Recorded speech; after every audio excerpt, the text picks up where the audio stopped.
Assalamualaikum warahmatullahi wabarakatuh. Saya Megat Amiruddin, Perudin Takaful anda. Okey, sekarang kita dah pada hujung bulan 6, 30 Jun.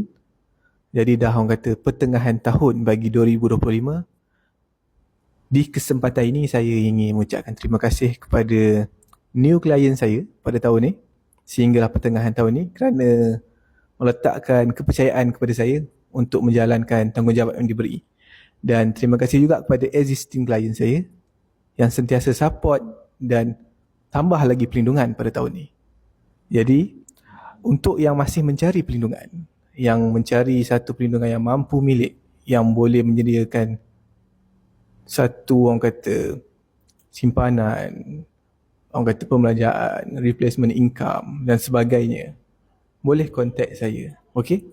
Sebab kita sentiasa akan memberi servis yang terbaik dan saya akan memperbaiki servis saya dari hari ke hari.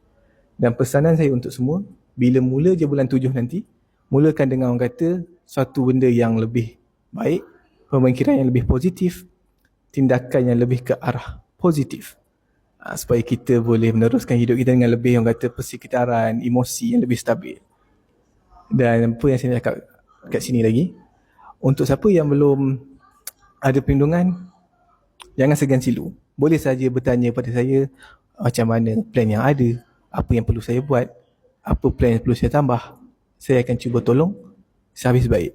Dan untuk 30 Jun ni, ada satu plan yang akan tutup.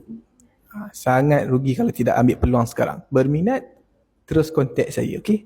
Assalamualaikum.